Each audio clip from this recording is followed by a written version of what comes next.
to guide me in leading my family. I want to be like you in everything that I do. Make me able to make it through. Oh Lord, strengthen me to be the light of this family and submit myself to Him, to help and support Him, respect and honor Him as we both raise our loving children. You and me and our God, we can make a perfect harmony, because the family that prays together stays together. Hand in hand we trust the Lord to stand through the test of time. The family that prays together, sings together. We will lift our voices with the sweetest melody to our God. Together we pray, together we build our family.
thiang chỉ là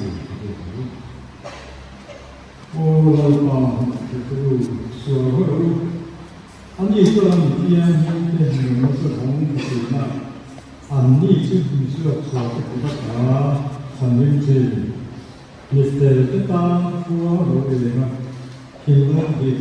tất cả ta rồi mà xem thiên này là không phảiเราก็กระเทียมสมมุติว่าในสามหุ่นชาที่มีอันเป็นต่างให้ครูเสียที่กันรักซึ่งต้องเสียที่กันบอกที่ได้ไม่ให้หลับลงครูกันเสียเราก็ประเทศสายไหนเนี่ยที่ครูที่กันได้ทะเลโตมาการสกีกันโอ้ปลาเลี้ยงกันก่อนที่นั่นมันมังละถ้าเราเที่ยวนี้มันโอ้ละกันแบบว่าตาโลกว่าก็หลงตัวชาวเทศเรียนแต่ถ้าเที่ยวนี้หลงเจอจะนั่งเจอเราก็เดี๋ยวมาเนี่ยเฮียนเจอนะฟังถึงมาดีกันก็แบบว่าการเรียนอันนี้สามารถเรียนมากกันเลยทำกันมากันพอหลัง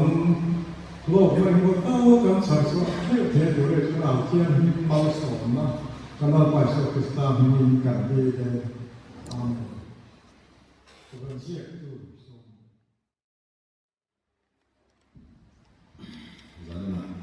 di September sampun menyampaikan bahwa karena kunzan di dalam ya kunzan ini di Indonesia ya atau tentang kaya buat dan ini kita tahu ya sampai putun kasar dan ayam dan speaker bermain Dr. Binan Zirah pun ada yang tahu mereka speaker kan de dona zanin thom balaya KTP atam tember kan kumaya kita hola kuan kan speaker di thom na le kurania ani dai sa ni ya kata tu lamba kako program mai mun ta te salate tu put ke tu te tak sesuatu, dan ketua yang bangin, HCP nampak kampian ber, kombalai kumtona, terkumpai racau deh. Waktu zaman kami bikin lam, Sunday school minta lama malah tu zeglai waktu, anda makan speaker yang pun, anda kopang lagi, sama Sunday school mana, teror cuman home. Kita cuba itu dalam harian, kita ini kalau saya kompet pula masuk lagi, ini kompet tu, ani. Ini tu cuma kom harian, kan speaker ini, kan komiti le, ada utang, bikin lam, ada utang pun nak, ani, orang buat mungkin hok lain. Datuk sampai tombana, ane dia tuan. Datuk zaharian, MLA kan maafkan santu, pemikulian kan soal kontrak kuli kan ne doran dia tidak, cuma kunci kan mandong ane.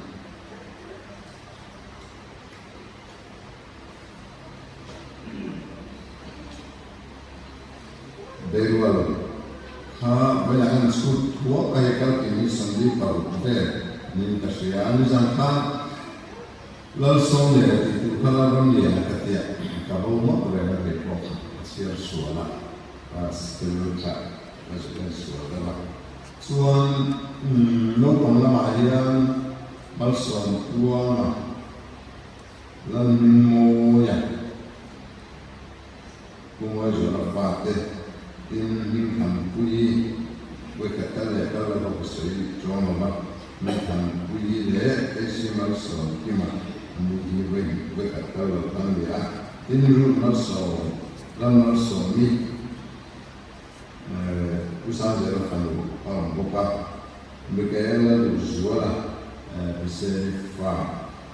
bukan ini kursi berkata kalau kamu kalau pernah makan kalau kita bercakap lawan orang kecilkan dia kan dia mai share mai mau kan dia cuan share kira ni se bikin langkah ni sangat kan share soal di soal tadi kan share lah orang kira macam mana kan murid Pirang sama ni, pindah dia tuangi, pindah dia kami, pisah moi, pindah dia lui, pisah kan kami pimadi, pisah suami,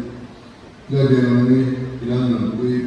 lui, pisah pasal kan moi, pisah, sinarwa fedi, sin kan moi, imogeni, belas kau izini, lui, mereka kalau Santo Tarquimania, Empiro Sinquile, Romoi, Negros Romoi, Tevi, Wekakalo, Mira, Mipalmayan, las Kamar Sonena, Kamar Rimoya, Udisa Minera, Ukiran Siama, Kurana Moa Saro, Kamar Bekan Ploma,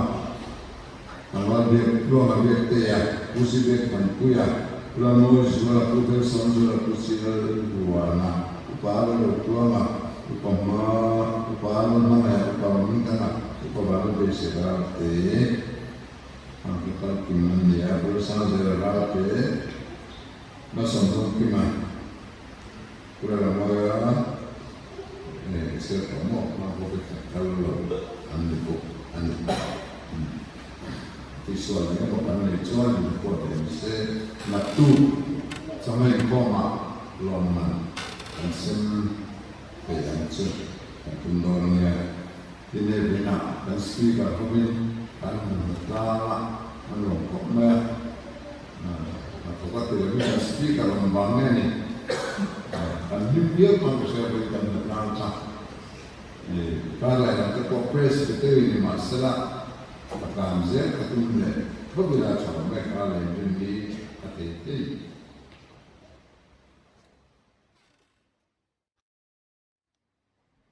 Zaman Hongkong, anak kita masih dalam hemaya, untuk masuk konti, ne tiada konti. Tapi kalau orang Malaysia dia ni kita tak cita. Ini zaman Hongkong akan Manipur berbeza dengan music video, kajian yang ramai.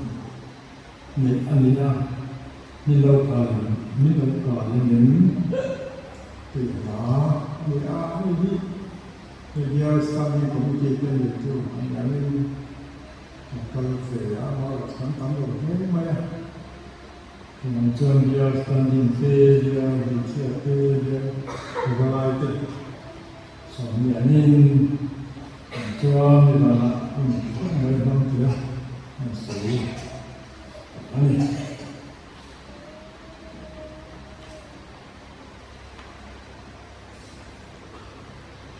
Kami terzapat yang berkenan mana berzatum sombong pasarina. Sahaja sebagian tempat untuk beli tahun ini dan semua. Ini tuan tuan kalau tuan macam pasti akan sombong dia. Jadi sombong dia kesuali itu ini bang beni itu tak tuan dia cakap. Pakai aja mana.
sẽ tê luôn cho tầm mong thì vàng như một thiên này là lòng của lúc này sẽ đó tình họ bảo đến các bạn thấy khi cái cô thì các cái chuyên gia thì tụi em in cầm speaker ta một chúng ta sẽ có chuyện làm khá như hiện lên là có đi là một gì rồi nhá TCA professor làm lại này như ta hiện một chúng ta in của hàng hậu gì mà thế in cái của hàng số của hết lên rồi có đam mê cái cái cái cần chúng ta lại quy mà in như thế này thì mình không có ổn cái ta mà chúng ta lại in cùng cầu là December là cái tình biệt về cái làm chung này rồi cái câu chữ về cái chuyện này họ tìm mà đi đó hắn bị căng sợi ba ba câu phân cái mà đi cái chuyện này là cái chuyện cái này cái này là phá in chuyện này là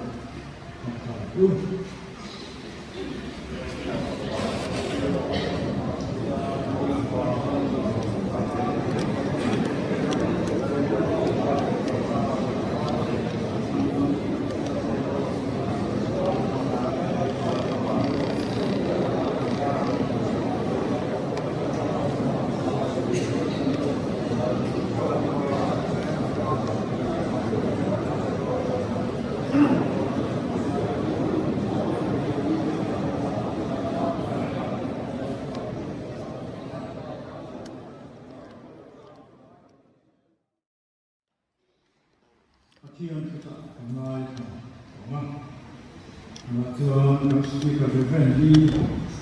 cái phần nó có đi là một số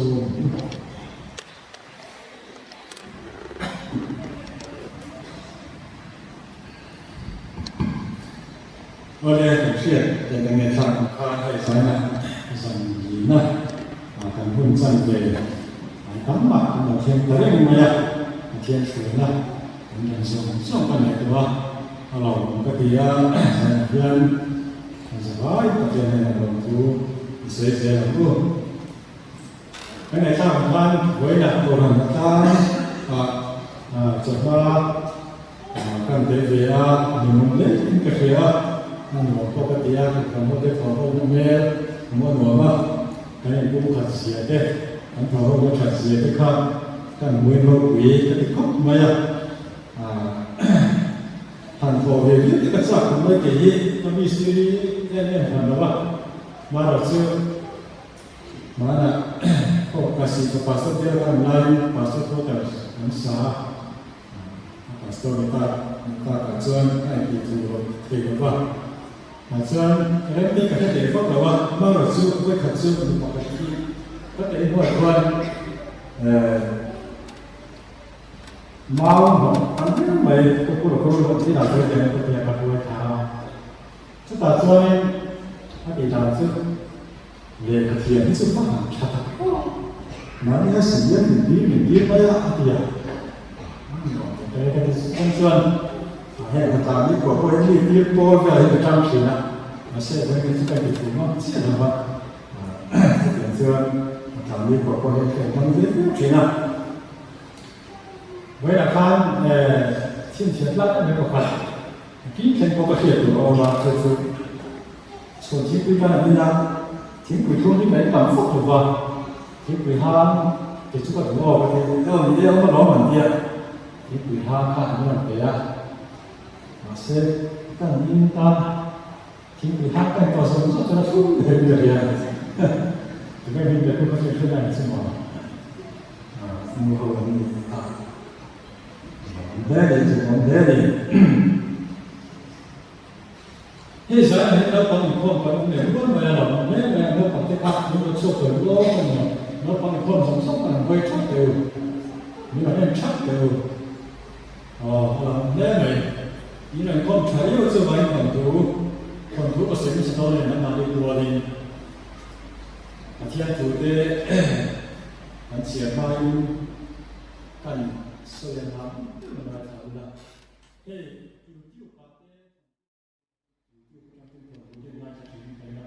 공투차대 의견을 잡으니 공투차를 잡으니 이는 하고서 예전에 공투차를 바꿨던 기능 정말 간사하다 보장가로니 이 아마존 인터넷 때문에 하고 아프리카라 맞고 팀당에 거의 마음한테 왜 없는 것과 그러는데 ramsa cái thằng cái là hú đấy mới thì tiếp tục mày khai nhỉ chút sao mấy cái ramsa mày không chú Amazon mất quý cho cái này lười đi mấy Amazon lười đi đâu chú mất quý à chưa thí nghiệm quý sáng tạc đấy liên quan quý đấy ramsa mặt tạc cái thằng cái này với cả chú đi đâu có nhiều mấy khách sạn sản phẩm hàng không có để gì Colombia trong học chùa cả học chùa cả bông các người chú thằng để gì chứ anh là giống chuyện đó họ mới từ đồng khăn xí đó là chúa thế Amazon mất quý ăn ta này tiền thì chúa Amazon mất quý chú ăn sống ta này chứ chúa thua nó tạo chứ chúa ăn sống là cái là chúa anh không ta để thua nó tạo ha thì chúa thua nó tạo chúa áp ta cũng là chúa quý chú tập trung đi anh thi rồi nó thi các mấy người quý chú tập trung không mà sẽ nó vẫn phải đi ở số thế này nó mà nhớ để cái cùng sòng tập trung hoặc cùng sòng phải đi cùng sòng tập trung cùng của để cùng đi để cùng học đi nó vẫn phải đi hàng số thế này nó mà nhận được hết thế nó mà nhai cái thế này chứ anh cũng mất này anh lo khăn một xíu là vậy ta xuống anh sống ta để chứ anh nó sẽ mất quý nó vẫn mất sáng cái này là sống ta anh sống không có cái khăn ảo chỉ là nó còn tên là đôi khi mình chưa chân một sát thì cũng cái khăn tên khăn nó dân không quý khăn anh chân là cái là chuan ní sồn gì là chuan khạc lệ ní sồn cái là chuan không có khạc hiện anh bật đi khăn anh có một số tài chúng ta mình mà cái này thì ní sồn đi xuống khạc anh nuôi lấy bao cái ông như là mình cùng sồn tập trung cùng quá cùng như là cùng khạc đi khạc chú mong việc cho người ta và những quan trọng này chúng ta trong những kinh nghiệm tập thể những cái chúng ta không có biết là nó sao chứ căn nhà các bạn thì rắn mùi một số chuyện là rắn mùi cũng là một cái sự gì là rú lồng thế nó chỉเป็นchuyện làตัวrắn mùiที่เป็นที่chỉเป็นchuyện là thì nó chỉเป็นที่สูงเป็นที่chỉเป็นchuyện là cho nên cái người ta thì mình chỉ là mình thế nó còn cái các người ta không đi các bạn bây giờ cái dòng sản phẩm đó cho nên với cái người ta mình tiền này anh nuôi lại ba cái này cũng là một cái anh nuôi lại ba cái trong chế độ anh nuôi lại mà sẽ đóng cái này cái này là anh xuôi cái này chứ phải nói còn cái hành vi của chúng mình nuôi lại ba cái thiếu thì là từ đó chuyển sang chơi cũng cả cơ hội chơi cho nên rất là khác của mình in zoom chuan những cái này in lên một đợt phát sinh từ tổng mấy gì cho mà chuan phát sinh cái khác in nó bảo rằng là thì cái này là khó khănที่เราเป็นอินโซโกเลยจุดเราฟังเสียงchuanนี่เลยปัดหัวเด็ดนู่นละไปที่ไหนก็ส่งเกี่ยวกับมันเนี่ยไม่ผิดพลาดใจเราต้องเดินทางถึงสิ่งที่นี่lên mặt thiên thủ giải mặt thiên để Christian chú của chúng ta thành xưa những cái giảm số gắn cứ tính được trong củaเราก็กันมาจะวางชวนgiải mặt thiên phần nào cái cô là chúng ta thì soiกันตัวไม่นู่นเลยป้าเนี่ยบอกชราที่พวกกันมาเราจะกันตาพวกเขาไม่ฟุกกันphần nào nàyดูจะกันเนี่ยที่เราต้องเป็นคนที่ถูกพวกกันไม่จะวางมีphần nàoเป็นคนที่giải mặt thiênกันทุกอยู่นี่mặt thiên thủมุ่งทุ่มมีมาถามว่ามาสักการะชวนเดี๋ยวตัวนี้มีบุ้งบุกเดี๋ยวตัวนี้มีบุ้งบุกจางดีจังยิ่งจางหัวเทียนเดียนเสียนะจึงจะชวนสาวสาวก็ใส่จะสาวก็ใส่นะจางทุ่งเด็กผู้สิ่งเด็กผู้สาวก็จางผู้บ่อยเด็กมาจะโดนเนี่ย Deuteronomy buông lục cha để cho mình ô Israel thì mu ngay thật mu lần qua cái mặt thiên chắc chụp lần qua này lần qua mặt thiên chụp thì nó rộng rộng in điều rộng rộng in sắc rộng rộng in phong lại đủ cái này tin hệ phú với nó có việc gì in thì nó cha mình ngã in pha để cho nó cái gì thì nó in đã in chụp lại thì có in cả lại thì in một lại thì in hậu một thì in sửa chữa đủ cái này in chín chia ra ta in ba in gì nữa in mình lên in ba giải quyết ra ta hậu một đủ cái này in công cái bia thế in công khá thế gì đủ cái này sang ra sang cái sai trang cũng ngay để phần nào thì hiện qua là cao hơn một trăm ri là hi lo ban mình pe cái này tu phim thế đúng sao vậy trang đủ nào còn chú còn một cái mặt chân sự cũng là ao mặt cùng với tôi chia lên cả chia thế là cả thấy rất là thành là sao sẽ đây sẽ là hiện phần nào những câu thì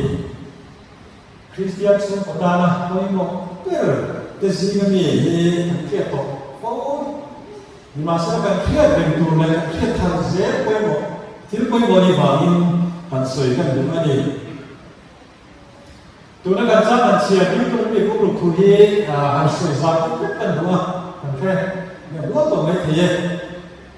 thành thế cái điều tôi nói bu hi mẫu xiên đi sẽ phát thế cả nam ram anh luôn đông thái đúng không chúng ta ăn ba số ăn mà mẫu xiên phải cả nam luôn về đó xí được không cho vào số đi sẽ phát thế là ăn đàng tu hát thì ngon này nè sao mà này cho vào số à quên này này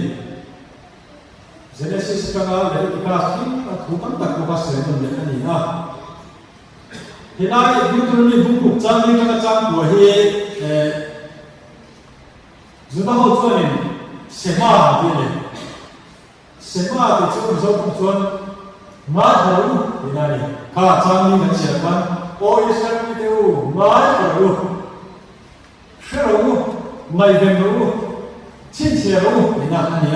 sẽ qua được chúng nói thảo mấy là vinh khía mai vinh chút giò như thế anh nhỉ cái sẽ qua thì nói với là với thế nhá chúng ta biết có sự ý nghĩa sẽ qua thì là giò là anh sẽ thấy cái bằng chú thì lại đi tụi mình cũng đủ trang đi cho nó trang vào tổng khan anh nhỉ biết là kinh trang đi để trang ra tổng khan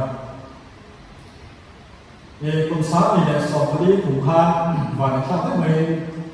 America cần lại Israel mà cần xin về đất mày chúng ta hai bên mà cần cùng hành tích khan Israel mà cần xin đón hồ vinh anh kia cùng hành khan luôn tốt mày à xin đối chuyện của tôi xuống tới cái của con cần thao đâu đi à tạo xuống các con về thì về tốt mình sẽ cố gắng khắc mà mình Israel itu mereka tidak layak. Usahakan ini adalah masih kalau dari dunia orang tidak dikuat ya. Ini nanti soal kalau itu di mana dia kalau dari dunia siapa nak sebelum kita buat kuat. Zira kalau itu zira juga sekarang Israel sebenarnya dua orang itu kuasa kuasa nanti yang kampanye kita ni fundraising dia kasih nanti juga untuk serta kesuan untuk maksud kita, kecuali Israel mereka sekolah kita apa ini. Chúng ta muốn quay một cái tổ ta này cũng đấy là cái gì là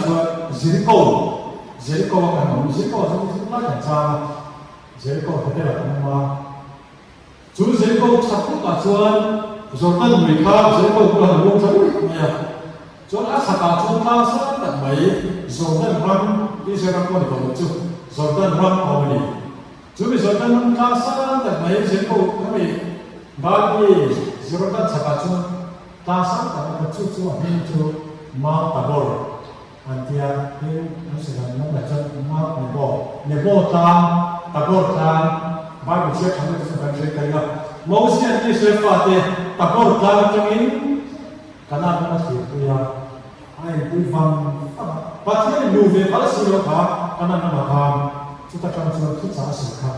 khá mâu xiên Israel phát để ác liệt quy là trang khai này các mẫu sổ chuyện là thế ta cái mâu xiên khác ta cái mâu xiên là vi vọng không phải hiểu lại cái nào nắm phái số giới câu phái số em luận lên cái mâu xiên là vi vọng không là lụt về thì sự đó không phải nó này khác cái này đúng là cái này nè chúng mình làm làm cho mâu xiên thì ta cái nào làm khác làm cái tiền làm khối số là thì luôn làm Israel phát đến trên đủ ra alo bữa sẽ sắp làm cái này mà sẽ mâu xiên khai Israel phát đến khối có bằng khai trang số alo trong xuống về đây mà alo trong cái con những quý lùng quý trong cái vụ số sắp khai không phải quý cái bèn trước cái khác như nhau này và thiên thủ khá rộng phát những cái đấy con mấy thì bài bữa sẽ sắp chuồn chỗ mà chuồn nằm chưa đủ về được vào ít chút nhưng mà thiên phải số chúng ta đều là thi cử có chỉ là cái này chắc đâu khai cái phát này bảo chắc đâu cái này đủ rồi thì khai chỉ là này lưu về các bạn là sẽ đâu sẽ chuồn anh làm cho khi vòng ta chuồn này alo thi đôn ta cũng là chuồn thi đôn ta chú vào chuồn anh này coi em chú Israel phát đấy kanan lu tu kanan wa chuan amor hote peris hote zebus hote if hote nam chi tin re khamma pathian tam ta kan ya nom chen na tu te thi chang chang kha tam ne em ki na ya chu ma chu mo sian i ya ti ta ni le i se fa tu mai cha ru le a ti ta ni chu ta chu mai cha tu mai cha tu na khen du ra ti chu la pa kan pathian cha la pa ni ya ho lalpa ye lalpa pathian ni lalpa pathian cha lalpa ni chu chu kharo mai cha ru kharo dan le lalpa pathian chi tin lu song song in iri lu song song in in cha lu song song in mai tu ni chu thiên pa ni chu lalpa chu pathian cha ni lalpa cha cha ni lalpa ni tin chu chu tin lu song song in iri lu song song in cha lu song song in mai tu ni chú sema thì chúng ta nói sema thì an thu rin an nắm mình mà nó đủ thủ chú mong xin hiền các nhà tiền nào chú mai thảo tiền này các sản phẩm mai thảo cái tiếp bên đó mai thảo nó nhiều giò đủ mai tiền đủ thế đủ chín chín là các đồ tiền này à phải mai tiền phải mong xin hàng rồi chú tắt lại chú mai tiền này hiện nay chúng ta sai lầm sự tận tâm cái điều với lại cái có phát hiện này mai khởi đầu mình thì với cái này mai tu mai tiền tu mai sát tu chín chiếc cái mình được chú làm ba chút gì các phát hiện cho mình làm ba này phát hiện cái này là tu politics thì phát hiện hết là tu suy nghĩ bài phát hiện hết là tu nếu chắc để làm để rốt cuộc thì phát hiện cái này tu các phát hiện tu chú các phát hiện rất gì thì mai mình phải xin cái này tiếp thì lung dòng dòng bên lung dòng dòng bên trắng dòng dòng bên ngoài cái này hát đất tiếng này hát theo kiểu dòng dòng mà nó sẽ phát hiện chứ hát là cái này mà sẽ phát hiện chứ mình thua cái này giá này là cái này phát hiện cần nó lại cần thì lung dòng cần lung dòng cần trắng dòng hay là sự từ cuối một đặc biệt chưa cần thêm một tô tiền cần thêm sáu người phát hiện cần ngoài cái này căn thể bác sĩ phát hiện được chỗ mà sẽ đi về mấy ở đồng hồ về mấy phát hiện được bao nhiêu cảm dòng số căn thể nó sao về phát hiện được bao nhiêu này thì mình sẽ thấy thì là chỉ một đôi số là cần tham số phát hiện được bao nhiêu lệ chúng ta chưa ấn độ được cách mấy sẽ ba số đồng hồ cách mấy như thế là một cái thì chúng ta sử dụng đó là nhà chúng mình thiên quay một tập trung kinh nghiệm thì khác trang một tập trung để ta trên tay tin hệ thủ với những các bề trong những thứ mà trang này mà information ngay cái linh dịch tiêu thủ này thì ta này information ngay cái linh dịch tiêu thủ này những cái gì dịch tiêu là in action line comment line input line in thống hút cái sự chuyển thủ này soi hun khắc soi đang có nói rồi cắn chụp lại thế cô ta lại thế cắn một lại thế cắn thầu hun thế quên em có cái xem lalpa chung cái gì này lalpa cho thì lúc dầu sẵn dầu vừa vậy rồi thì in pha thì in chịu in lá in chịu cái này in ăn được chưa phải ăn quên vậy rồi ta chưa nói đủ to hơn rồi tiếng cái tiếng chính xác là ta in ba chính là in đi để in cả trở về là ta in một cái này in công cái bia là thế in công khá in siết cái này ta cái này soi vai khá được rồi như thế rồi ba hay cái sana hi mặc cũng cái cũng mặc luôn chuyện cả chút phone vấn đề á phone hi sana không mấy anh chỉ cái chút cái gì nữa sana không được không thiếu đâu đấy rất là cái hữu ích mà nó cũng lấy được cả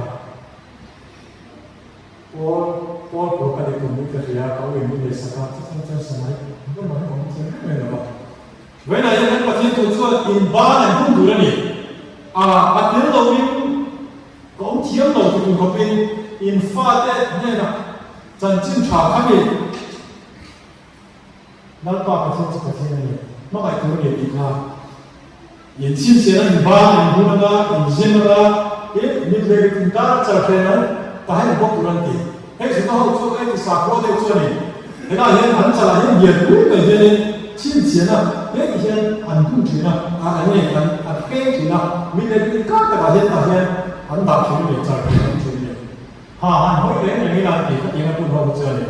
anh làm lúc mấy thì nó trở về là mình về chúng ta trở về là thì như thế được chứ còn cho nói qua phát triển sự phát triển này thì lúc rồi với rồi không phải cái gì in pha thế thì in lại của in để chúng ta chia cái mới được này những sự này được này ini dah cho in công cái biếng là cái công khá thì siết được này thế này cái công khá thì ta lên cái số cái ta lên ông sẽ cho in đủ đó thế công cái phần đó công cái khăn thì siết được lao qua một thiên này ít thì lúc rồi cái nó được này ít chắc là rồi ít lúc rồi nó phải được này thì công khá có siết được chứ mấy mà cho công cái biếng là có siết được cái gì này công cái cho nó không quậy đấy thì cái nó chia vào phần đấy thì mà sẽ công cái biếng là có siết được mà nó phải trả cái gì nói về cái pha thế gì tiêu tụi đi là pa thiên lý gia chuyện gì apa yang ada ni hey đi xem hắn rồi của những thứ này này thì chụp hình ra sẽ là các bạn thấy à cái sản phẩm cái chuyện đó là sự cái chuyện này đi xem không phải nằm lại thấy nằm vui thà về những cái chuyện sản xuất vì sự ra sai xong đi vào nhà khám asuye sarkari sama kuat ini anh không phải ta xin sama kuat này mà là sự những người sát chân đẹp ya anh mua cái gì chẳng hạn xong có sự cái là bao nhiêu lần lúc này lúc có thể sala thôi ya lần cuối nó chẳng số cái thì chuan bình không vui ta besi không vui ta romo vui ta ta không vui ta Musulman không vui ta Zen không vui ta French không vui ta British không vui ta cùng sao là có sự đi bari là than British independence apa kata siap so far ini sao vậy anh không phải khác nữa in the people in the landที่ country 知道我真靠ราคาสิเฮ้ยมีโซนที่ไหนเนี่ยมักจะด้วยขัดเละอ้อยมีแร่ด้วยส่วนต่างๆด้วยกันใน country มีโซนกับ police ด้วยส่วนต่างๆด้วย in the people in the land ถ้าคิดมาแล้วมีสิ่งที่ว่าสิ่งที่ขัดเลยซึ่งอิสราเอลเป็นของเขามักจะด้วยรูปที่ตรงนี้สิ่งที่มักจะด้วยมีสาวไปคุยสาวสองมักจะด้วยขัดแค่กันได้มักจะด้วยรูปมักจะด้วยเรื่องด้วยรูปขัดมักจะด้วยรูปขัดรถเนี่ยอีกราคากันมาเชื่อในฝุ่นเท่งเห็นอันนู้นยิ้ม school is there, ano din school it taken to Zuda ho to Sema. Sema yan sincere that and fought in his teacher. Tanang hindi man. Lama kan pathian ay utas sa tabi first of kanya. Hey kan miti tu dah tu kan first of kanya. Cubai and fought yan tu deh so lama pathian tu tim so so ini boleh kan. Mungkin ziti yang baru. Cuba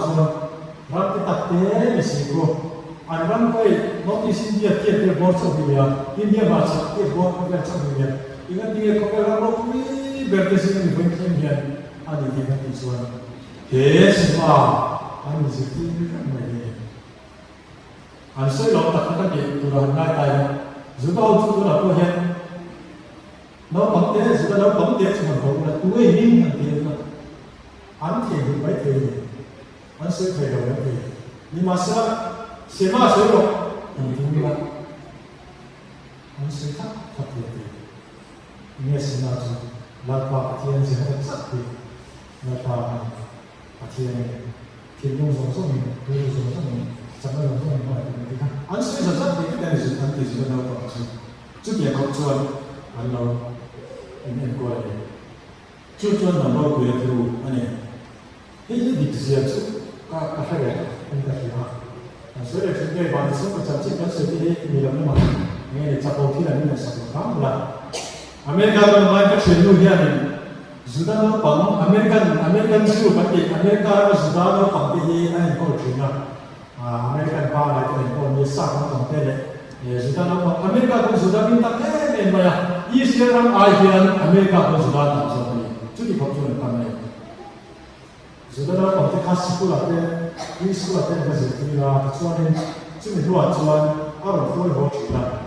After clear, dia ni sekolah banyak. Anu lepas sekolah tu dia. 他们反正光他们没有把他二分和扎天哪这个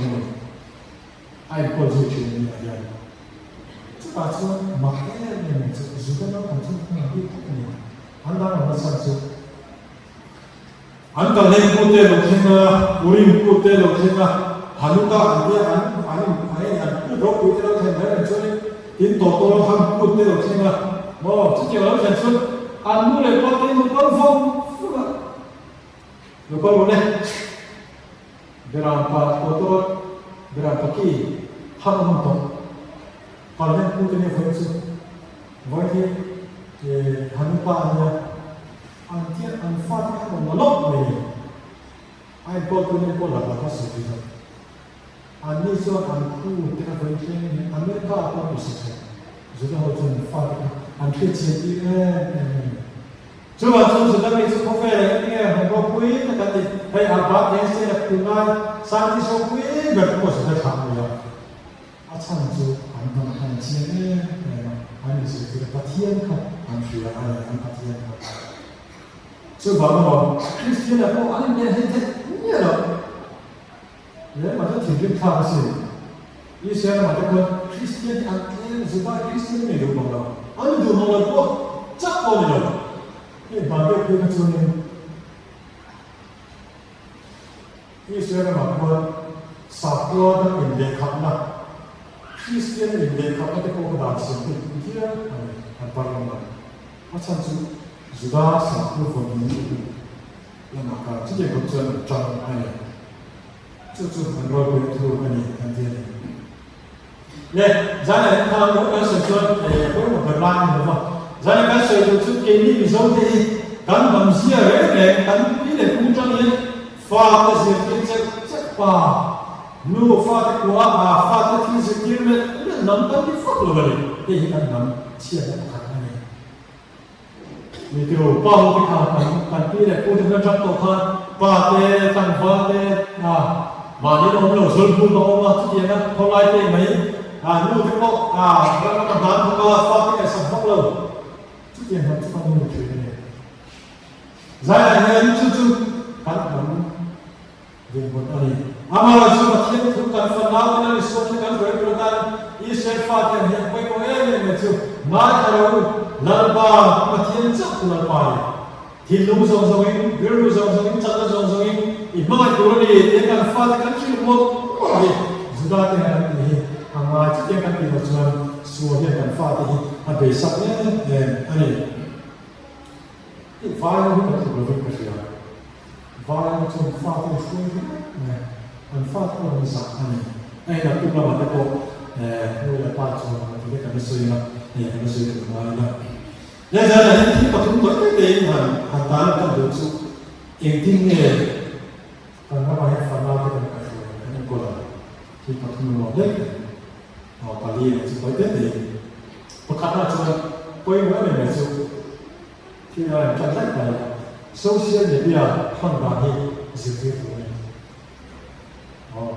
social media hoàn toàn có sự chính là thế này dẫn tới là không có sự của không tu lai đang đang salai te đang đang bằng ke mình đúng tu social media này nu lại phát có cái thông đồ kita thấy quay nhà mình xin nó sẽ này mà trong cái là tổ chức trong cái tụi này ama là sự áp lực zoom nó tấn được cả ra là cái salai có cái gì mấy thì sẽ là sự áp lực zoom nó cũng ổn chứ mà chuyện tu lại thì quay với mình là sự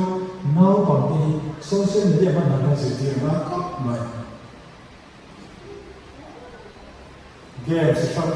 tầm này thuần thú mà sao cũng tầm này thì live video anh có chuyện cái trái hội trong chuyện trên cái WhatsApp đó mystery mà thuộc tổ này anh kia ufa này rằng ufa cái đấy rằng ufa cái là gì sai anh kia pasal chart trên đây cái chuyện rằng ngay cái này là gì sai thì khán giả cái thằng xem này những cái này là social media là ngay thằng xem tấm mình không phải tôi sự thì cả chiếc này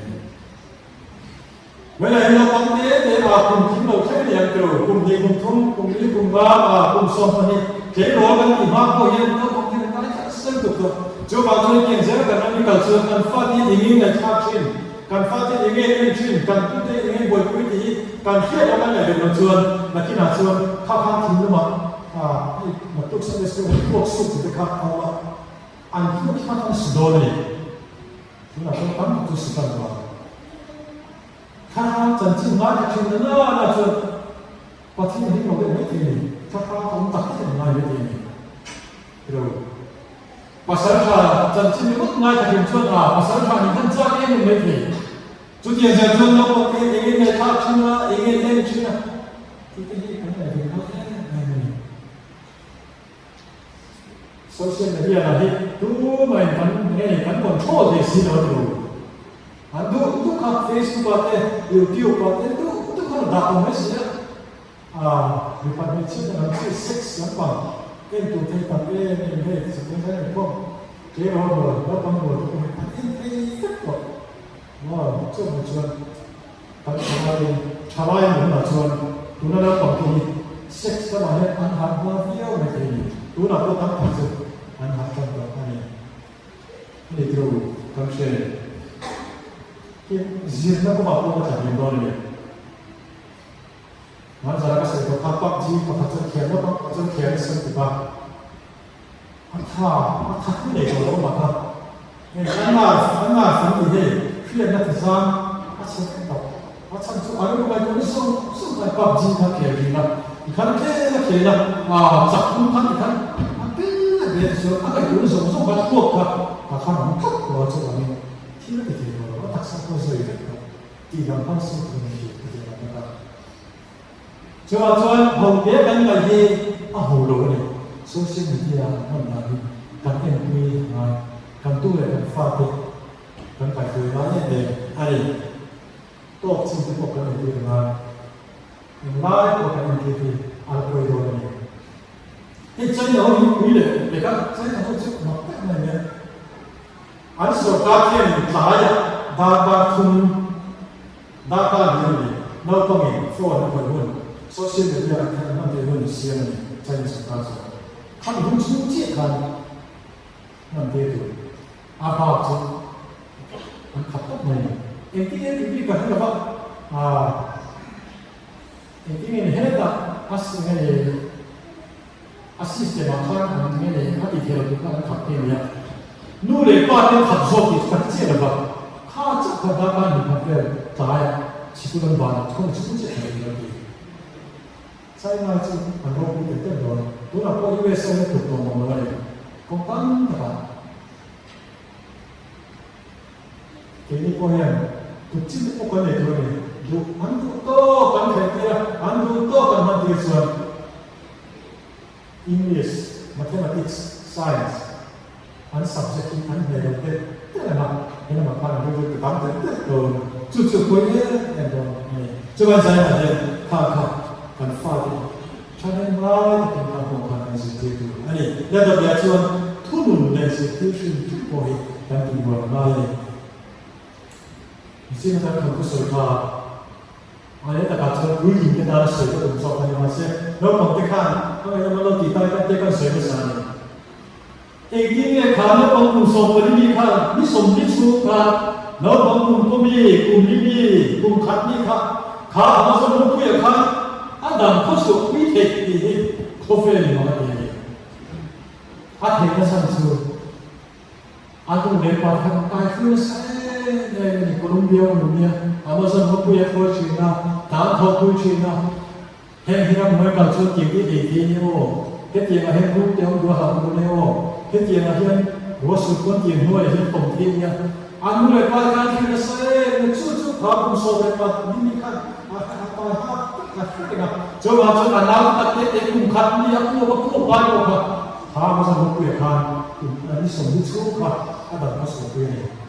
apa buku ni tu jangan yang boleh apa kalau pun kan fat kan tu dia yang tinggi ada kan tu jadi tu kalau boleh apa kan ini ada mana jangan mak ni ada baik Bible says that tu fikir bukan kita bicara tentang now bangsa kalau orang bangsa sendiri kalau orang pun mungkin bukan akal apa ni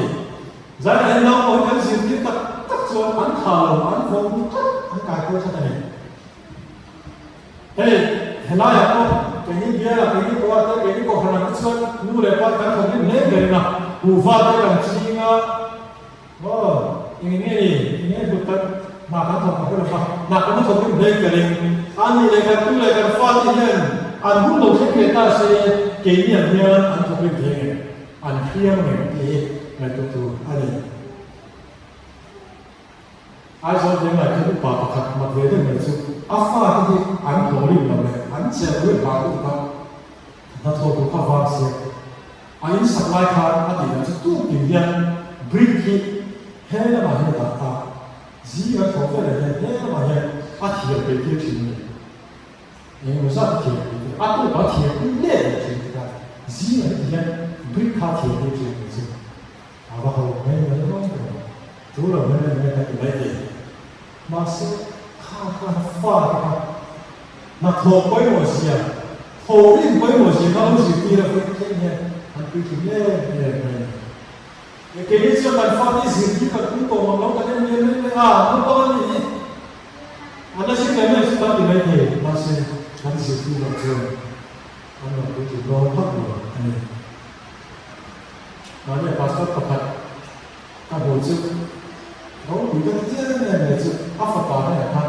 áp phạt bảo khác chẳng chịu các số cái cũng này có thể ra này áp phạt bảo không phải bằng khác áp phạt bảo kia từ khác anh ấy chứ passport của mình thì áp phạt bảo là khác là quy pháp bảo này anh có tiền lâu rồi tiền phải không? Apa không thì cảm giác những cái đứa tôi những gì những đôi chuyện họ các tiền đâu rồi anh là những cái tiền là apa những cái tiền đó apa không hà tháp cũng tiền rồi anh lại hà tháp tiền nào thì khác xin anh là chúng anh apa không anh tiền rồi apa không ta số aku nak kasih dia, amal dia dengan saya. Apakah tinggi dia ditakkan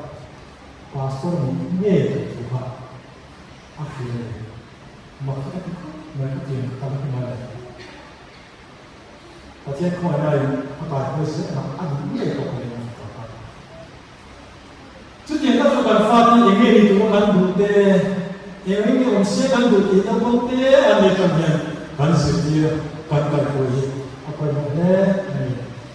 ให้แกมีครัวให้แกมีเกี่ยวกับครัวเป็นเดียวยิ้มคนที่ไปหาคนที่กันเนี่ยเขาสั่งมาส่วนก็เขาสั่งมาส่วนเจ้าส่วน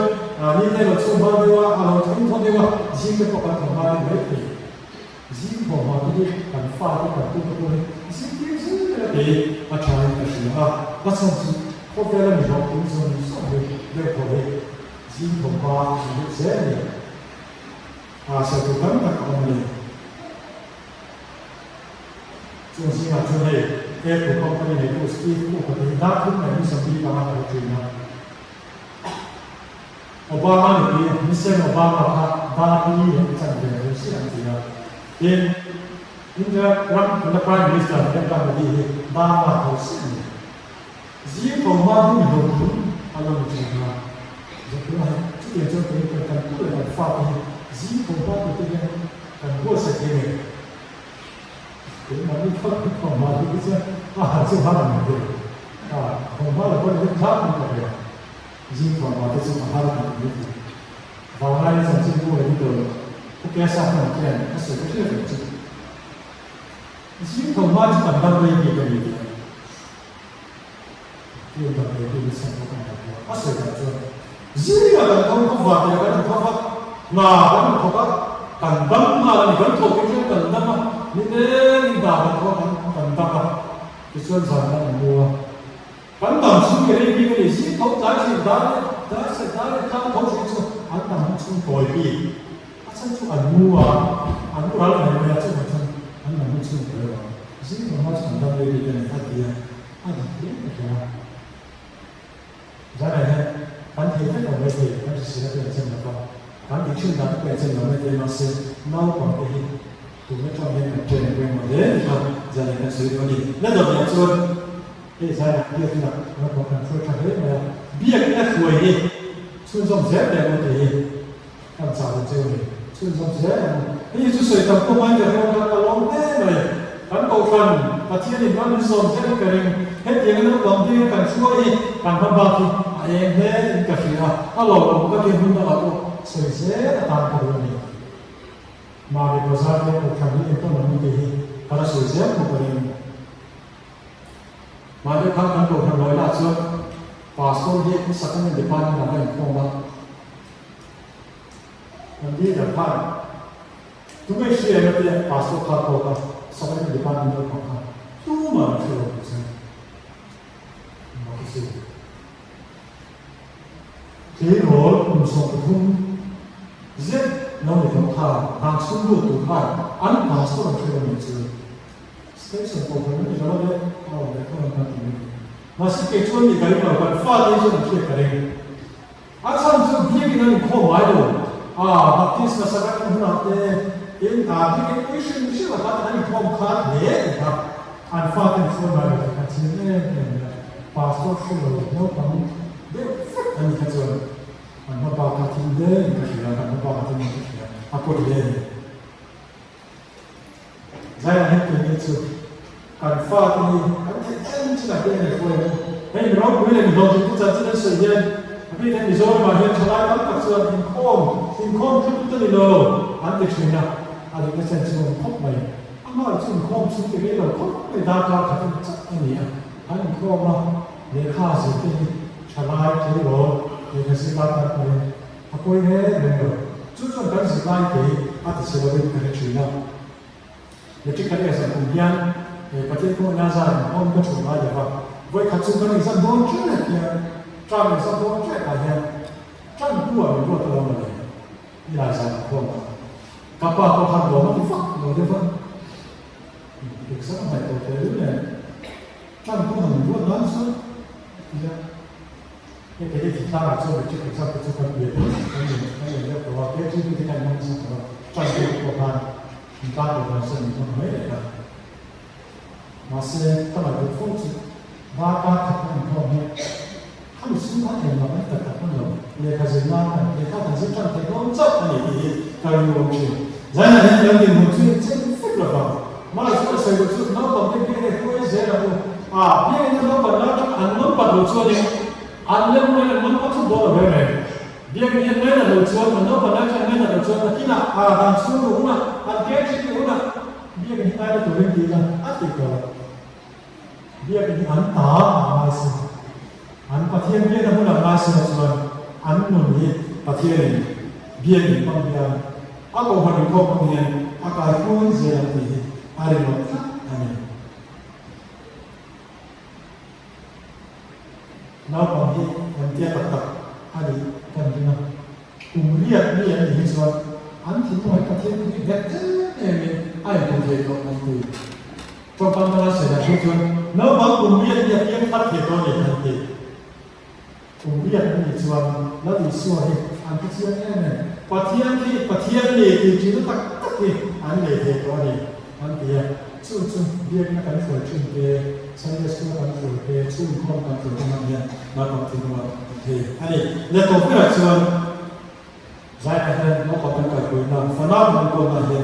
kan tu le kan fatan impek ni wala jual tu kan tu le kan fatan impek jual tu orang tu kan cun tu lah harus tu masih dia kata mesti kan cukup teman kan yang semua fakta kan tak tahu fakta zirah apa susah fakta nekut syarat fakta yang nampak tak betul di harga lain pun tahu tak kan kalau dikoin kamu dan sun contoh tapi kalau di sana kan sudah siapa tuan kuantiti akan fakta baik kalau dikoin kuantiti nekut dulu wah, hutan takkan faham pula kamu dalam kue. Kan pun nek sun nek, contoh tak kira mana tu aku. Jual tu kue itu, nanti. Yang mana kamu cakap tu faham buat je, macam mana kerja. Suara cakap kita pakai nak ini nak benar tu suara pakai ni hello. Buat kacau dia kan roh apa, siang tu kita suara tu langsung tu banyak juga kacau. Langsung roh tu ni kan siang dia. Ada mungkin kan sudah, kamu kan sudah tak tu ni mai. Masa tu lah tu sudah jadi kalau tanpa apa, saya ada yang kalau tak kalau tanpa si sudah jadi kalau game kalau sih lah, kalau dia waktu itu kalau zoo saya katakan, kayaknya orang kita mah ketika kamu coba tu faham ya, kita faham akhirnya nasib sudah tu lepas tahu macam lagi, apa yang mungkin ni. Asan tu kan baru ketika fanal di dalam badan kan urusan ini. Kau berlayan tempat yang kita roh yang masih tak tahu. Sudah pada roh akan badan saya roh. Karena harus seperti kan nanti roh itu kan fanal di. Satuan cuma badan tu kan dua kita orang suruh kan fanal ini. Sudah pada harus ini roh motor kan sampai itu. Kan tidur ini mana? Abu orang itu, tu mana asal tu pun kan, tiada macam tiada macam, ni harus cepat. Ini lah yang cepat ni. Anfade harus cong tu orang ni lah. Orang cong tu rela tidak orang tahu tu ni. Saya tu ciri lah kita pakai tu ni. Harus macam semua hebat itu. Hemi dia yang送去就很低的光呢，会面发的，很提手的，很提手的，很推出阿爸生活面不大的，点击他是不很底下是那边，这么这个是好的了，刚好这个发的，一推进呢，刚发的说的，就是很提出关于别人的嘢，这关于的。politik saatnya, simbol saatnya, tiang saatnya, haircut saatnya, lebih pasal ni kata dia, roh mereka berbeza, sangat suka, roh mereka sangat, kan roh suka fatih, roh masuk kan dia dua kok, kini ayah roh kuisok kan, anu cocok ni dua kali ini, ane di kan sering dua kali, kan kacian tu ya, ada kok mana kok macam ni lah, nanti apa kok sih nak, saya buat yang cuci apa, saya buat nanti kalau saya nanti buat, cuci ni, kita kan mesti ada mana dia, group committee ya dia basic committee ini ai bang về này cái position cho nó cái này bang về cũng ổn định mà là vậy mà sẽ phát ra một cái cái này chứ anh sẽ phát ra phát ra cái này là nó vậy rằng cô là cái đi ra cái là cái này nó thật chúng bây giờ đã thật cái những phong thế này anh phong đầu tiên giả cái nó thật chứ nó cũng không chính xác đã thật chúng cái phong cái cũng thì là phát sinh ra những số những cái hai thì anh em sẽ hai thấy chính cái này anh mua chúng có thiên phú nó một lần thấy có rồi mà sẽ cái phần chính phá là phần du lịch phát triển trong phát thì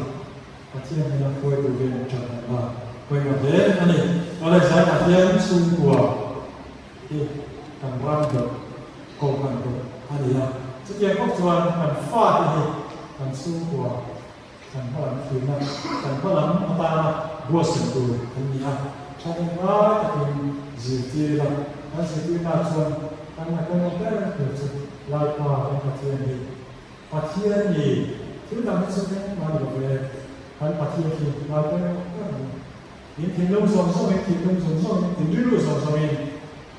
những thiên long song song mọi người thì khi mà cũng là cho nên là cái chuyện là cái chuyện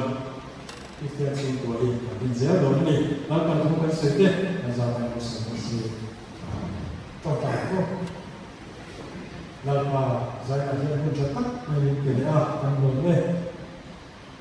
cái chuyện xung quanh cái này ta thì có một thằng mấy phần nào thế ý nghĩa là sự chính xác thì cần sự cần phải có vật là bà có cái cái cần tài là sống là ý nghĩa là cũng có cái hiện cần pha thì cần lâu tập ý nghĩa cái bản sủi thì nó sủi nó gì là cái cái thật là cái liên này là sống thế là bà sẽ nên cần đi để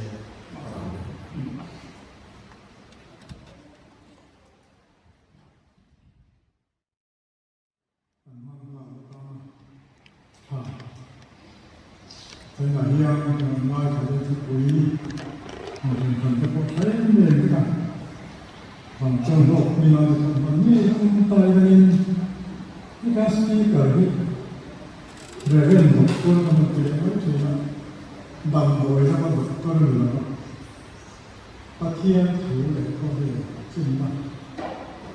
mà mình thiền thì một con người cái gì nên khi cán bộ thiên nhiên mất rồi giảm nhảy tôi là đi ăn đủ chuyển một chiếc rồi giờ sang cái chiếc cái quản lý rồi cái tạo cái thời để xem thật tất cả cái gì đó mà sẽ làm ăn anh cái làm gì 오늘 못 찾아봐 tôi làm một phần bây giờ có chỉ cần làm mấy thì nó bằng dọc bên dưới cái gì thì chuan umman ya thì nó sống thật nghỉ anh nghỉ chung cái cô chú con công an cái cô con anh đuổi em vắng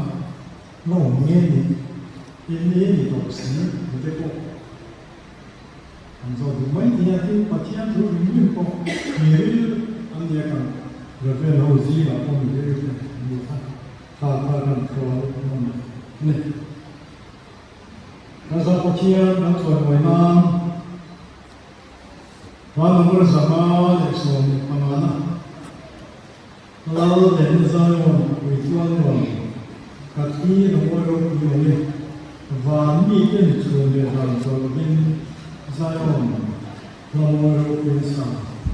giờ sống bằng anh cái chuyện rồi mà nó sáng và sắp tới nó là con con nhìn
จงใจเรา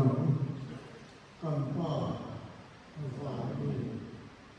นี่สาม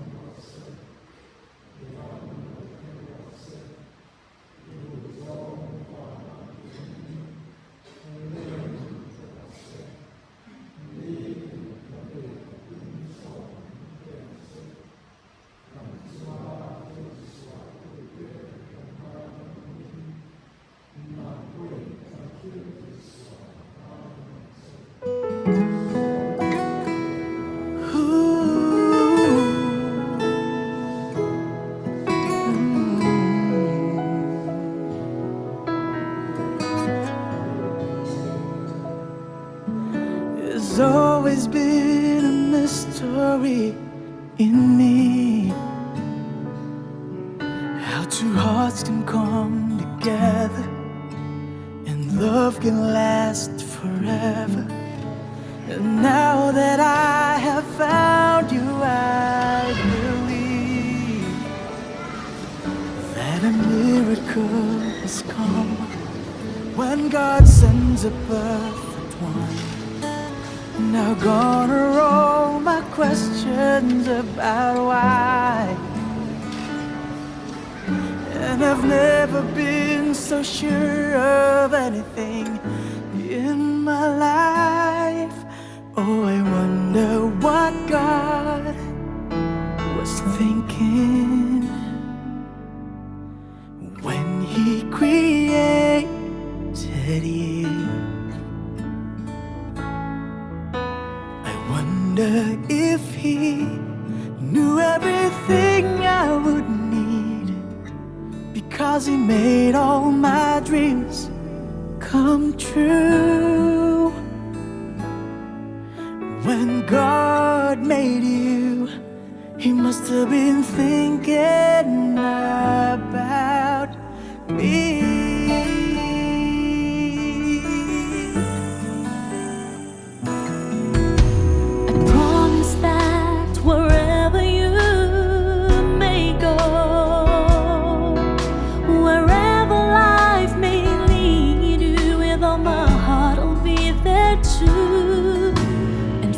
This moment on, I want you to know I let nothing come between us, and I will love the ones you love. Now gone are all my questions about why, and I've never been so sure of anything in my life. Oh, I wonder what God was thinking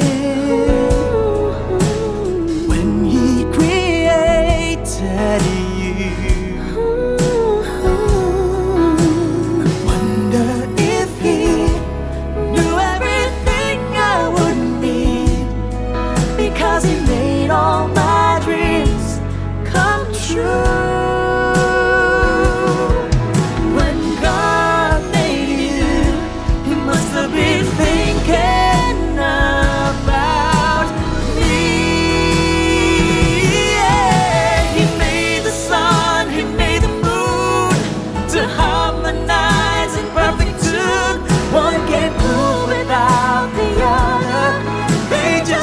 To be together, and that is why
Two hearts can come together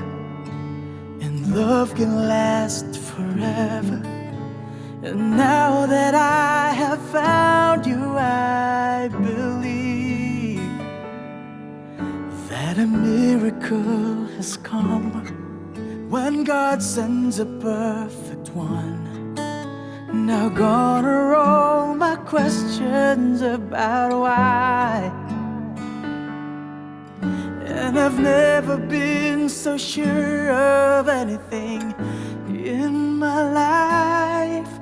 Oh, I wonder what God was thinking when He created you. I wonder if He knew everything I would need, because He made all my dreams come true. When God made you, He must have been thinking about me.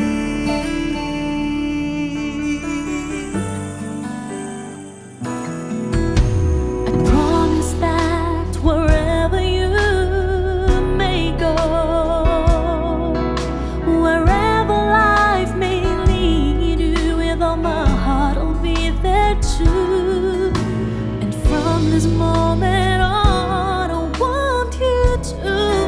know I let nothing come between us, and I will love the ones you love. Now gone are all my questions about why, And I've never been so sure of anything in my life. Oh, I wonder what God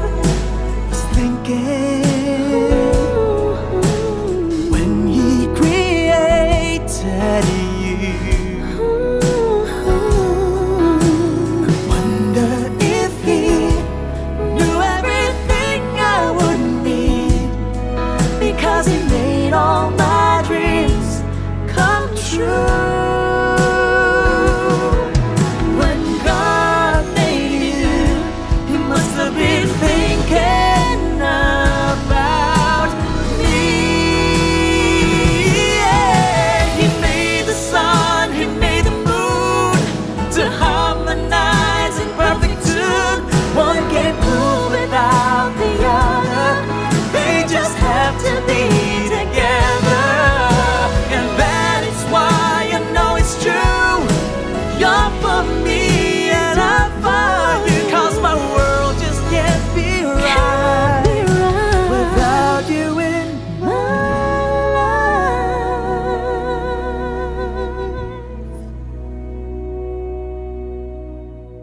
Oh, I wonder what God was thinking when He created you.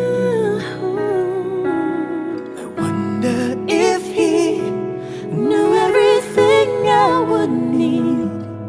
because He made all my dreams come true. Yeah.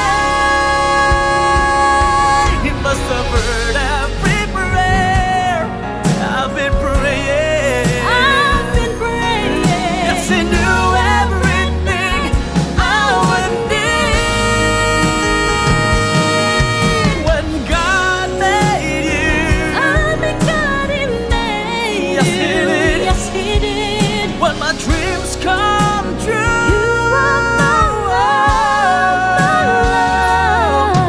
when God made you, He must have been thinking about me.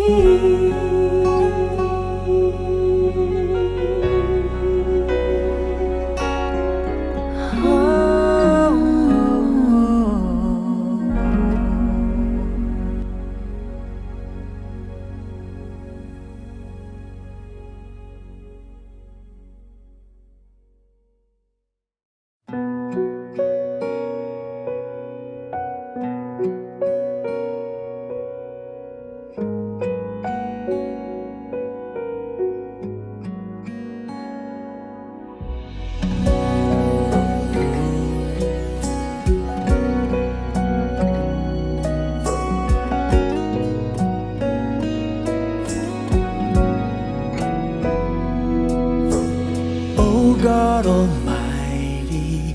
need you to guide me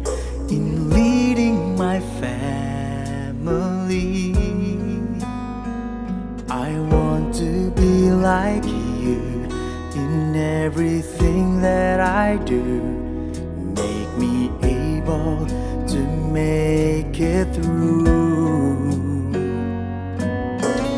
Oh Lord, strengthen me to be the light of this family and submit